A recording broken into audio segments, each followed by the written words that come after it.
Welcome back. I'm Erica Fernandez, and I'm joined here this morning by local author of A Place Called Presque, Janet Young. Janet is the author of this new book that just came out, and I had a chance to look through it, and I was captivated mainly by the journal entries that were in here. So go ahead and tell me, what was your favorite part about, or what inspired you to write this book? Well, years and years and years ago, I had promised my grandmother I would write a story about Grand Lake and Presque. My great-grandparents had owned an early resort in the 1900s at Grand Lake, and she always wanted that story to be told. And it kind of grew from just starting out writing a story about the Birch Hill Hotel. I ended up with a trunk full of pictures that were unidentified. Some of them were workers at the hotel, and some were not. So I started to find out who was in the pictures. And in doing so, I was able to interview lots of people. Then they would give me their stories, and it just grew and grew. I kept getting more old photographs, more old stories, and somebody would say, well, you got to talk to this person, and then I would.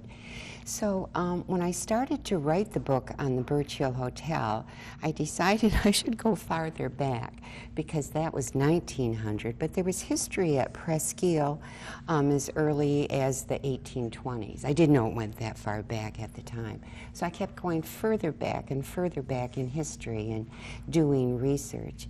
And in doing so, I came across letters that were written in the 1840s by the first lighthouse keeper. And I got ledgers from the stores that were at the harbor in the 1850s. And I got letters and journals. And it just seemed to me that a lot of the journals, like for example, one that I found was from a family living in California, another one in Arizona, another one in Florida. So I just thought I should gather all of this history of Presque and put it into one book. Unfortunately, it didn't fit into one book.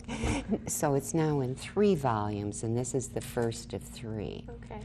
So, in your opinion, what do you think makes Presque worthy of such a book? Ooh, there's many reasons. It's really one of Lake Huron's most historic harbors.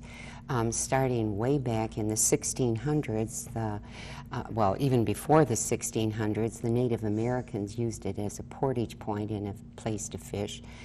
On Lake Huron, it has the best harbor. It's the best safe harbor. As a matter of fact, it was the only one in the beginning between Detroit and Mackinac.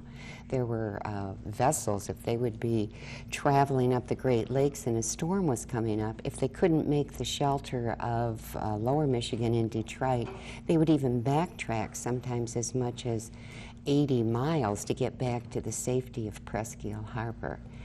And then when the Erie Canal opened up in 1825 and the steamboats entered our water highways, they consumed so much wood that they had to stop, and they couldn't carry enough wood aboard. They'd burn about 150 cords of wood on one round trip from Buffalo to Chicago. So if they didn't have wooding stations, there couldn't have been the steamboat business, and then the Midwest never would have developed. So Presque was the prime place to have that. Additionally, it is the turning point for vessels traveling on the Great Lakes if they're going to turn and go to Lake Michigan or go to Lake Superior. So some have said that there's more vessel traffic around Presque than any other spot in the whole world. So the lighthouses that were there to guide the traffic were very important. So there are many, many reasons that Presque is very important in the history and development of the Midwest.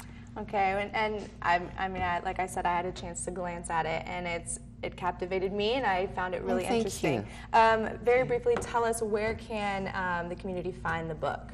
Well, locally, it is at the Presque Lighthouses. It's at the Jessie Besser Museum, several gift stores, and it's also at Young Appliance and Young's Art Van, and it's also on Amazon. just to name a few places. Okay, Yeah. well, great. All right, well, thank you so much for being here Oh, today. thank you for I really having me. appreciate it. Check out the book. You can check out those locations to pick up the book, or you can order it on Amazon. Now, sports is next with Eric Perry. He'll tell you what to expect from tonight's NBA draft. Plus, find out if the Tigers could win their 4th straight game and sweep the Indians in the process. Stay right here on WBKB 11 for all that and more as the news continues.